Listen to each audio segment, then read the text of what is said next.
سیپان شیروانی اوان دام کمیته آبوریه لپارلمان عراق نهال استودیو دیلمه که سیپان هم بخیبه زور سپاس اما جوید از بی نف دستاوجه بومن یا بالکش بونه بومن دبه پرانیا رایگشتی جا بالکش بده ما مارکو روبیو دبیجه هم پشتوانیا کردستانه که بهز و خورا گرد که اوی دستاوجه دو چالک دیگلو معناوی بله بناو خود مزنود لووان سلاورش بو هوا بو بینرت عزیز اف دستواجه او دستواجه یا وقتی کو همه هیزت نفخوی و درکی و عراقی فشارت خو زخت لخوت کردن بود دیجاتی کردن شخص جناب سروک وزیران مسرور بارزانی و کابینا نه دلسوز و لاینگیرت کردستان و شخص کاک مسرور دستواجه سرکرده خوراگیر سروک وزیران خوراگیر و بهز و جناب وام کار اینا دیار اف پیامه لوزارت خارجیه امریکا و بوان کسای او دوینه زور به بیویجدانانه و نایاسایی و ناشرعی هیرشی سر کابینا نوعه سر حکومت هرم کردستان سر قوارات دستوری هرم کردستان و مافی دستوری گلی کرد کرد که پیامک بو بوان هشیار بن هرم کردستان خطا صور الدف امریکا و هیچ هیزک نکارید دست خوب و ببد و هرم کردستان لدوای و سردان جناب سروک وزیران بو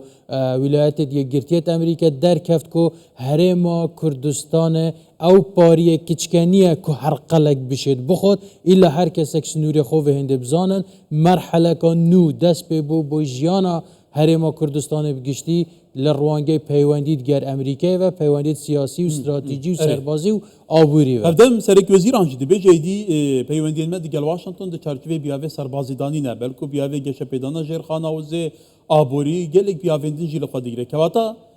ترجمه کردن وان رکفتنا تایبتی دی بیاوه و زیده لسر واقعی با هرم کردستان دنها دور موضوعه بو جرخانه گلو دی چه به افرو مصطلح که دنیای ده های کبناو مصطلح جیو اکونومیکس یان جغرافیا یا آبوری و یان کتله بندی و تکتلات اقتصادی دنیای ده کل بین ولاتات تکرنه که کاریگریه که زورا های لسر جغرافیا یا سیاسیش لسر قرارات سیاسی و سربازی لهم دنیای ده افرو هرم کردستانه گلور کفتن جواز و بهز کدگه امریکایی کردن به خاله خول چوارچوه جغرافیا اقتصادی دا گه امریکا برنه مرحله که بهستر و قواتر هرم کردستان هاو پیمانه که اساسی و ثابت و بهز امریکا لروانگه ایدئولوژیا یا حکمرانی اقتصاد و تجارت دنیای و داخلی و هرمایتی اجوا لبروی چند اوا بو امریکا گرینگه بلاف کردن و فکره که اقتصادی و بازار آزاد و سرمایه‌داری لتوا و دنیای دا بلاف کردن و دموکراتیه بلاف کردن و فدرالیه همه او مرحله و ایدئولوژیات که امریکا 100 سال شر بود که هرم کردستانش دایته لما فی مروف بگیره حتی دیگه آزادی و بازرگانی و اقتصادی لبروی چند او رکفتنیت کو کرده هرم کردستان بهستر بو لها پیمانتی که بله اوجی پرسه که گرینگه و که تا گویی بارا پتر بگاردن ژئوپلیتیک سر اساس بابتو پرسه نوزینه که آتا تایبتیجی ادارانی امریکا کار سروی که دیگه لبغداد روجایی که کو اف گریب ساعت که واجب کردن وزارت نفت عراق بیاننامه که تون درکرد لیدو بیاننامه هنگ برو واجبو که آتا حالویست بغداد دروی که اون چاد بینیگه حلوست بغداد هیویدارین هر لعاست بیاننامه دابیتن هیویدارین غلطیه که نکد در حق او رکفتنید که جناب سروک وزیران الامریکا انجام داد چونکه اولا دستورینه یاسایینه ماده 112 دستور زورب آشکرای رون کرده که صلاحیت هرم کردستان و توای محافظات و اقالیم ده چی بیت مثلا نفت و گاز ده اگر به تو عراق دست با ماده 112 ببتن که لروانگا در هینان و هنارده کردن نفت و گازش داد صلاحیت به هرم کردستان دای تشتکی دیگه شد ماده 112 برگاه که ده های که باز لدابش کردن عادلات دهات نفت عراق با همه حالاتیات کرد که اوش چند سال عراق نکرده جاره کدیب سرواندش کته و بابت که دی او عراق پیوستی اب گاز سروشتی های همه ولات دنیا حوالت دن که تکمیلات ذاتی خوب بکن او مواردت که روزانه پیوستن نک تنها موارد سروشتی حتی بازرگانی و صناعی و زراعی اجوا عراق حتی تازه بو برهمینان کاربای سقط خواه 6-7 ساعتی روزانه دا پشت موارد گاز سروشتی ایران بسته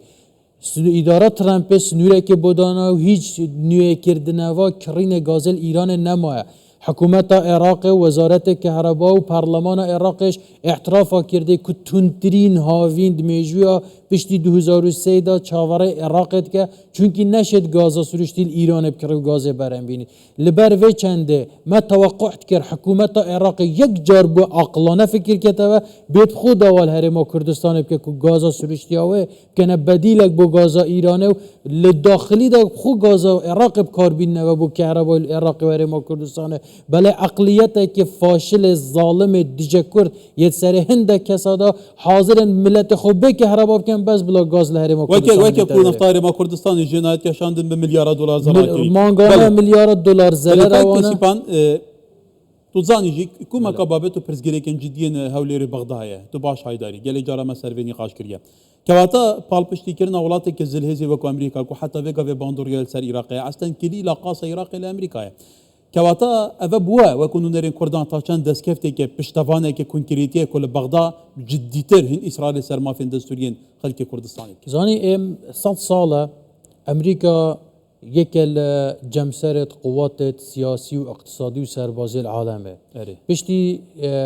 روخانا يكتي سوفيت لنواتكان امریکا تاک جمسره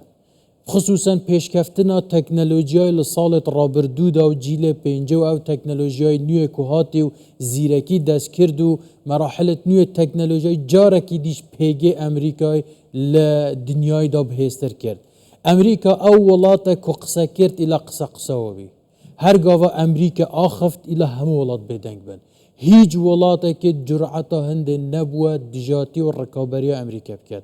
او مسائل بزنسی یا هندگ مسائل بچوکیت های زور جار کرودن برانبر به امریکا او حتی وحده که امریکا اشتا قصه خواه جدی نکردیه دنا هر دوست و دشمن وید زانن گاوا که امریکا قصه خواه کرد هیچ کسی که جرعتا هنده نما چونکه امریکا خواهان گورترین اقتصاد دنیای خواهان نظامت اقتصادی و بانکی دنیای خواهان سویفت هر گاوا امریکایی ویا کی ولات ویا صفر کرد صفر کرد کی یک گماری یک قراره خزینه امریکا او خزینه کو دوینه پسند پروژه هجماری من کردو به یک پروژه پروفشنال داناسان نیل بروی چنده امریکا او هزا کو پشتامه بیتن و پیشتریش بوه بله وگا و قواتر نه عراق و نه میلیشیا و نه گروپ چکداری و نه شوینی و نه نحز داخلی و خارجی کردستان حدی کسی نیه جاره کدی پنج خوب هرما کردستان بنابه گلک سپاس که سپان شیروانی اندام پارلمان عراق سپاس باش گلک سپاس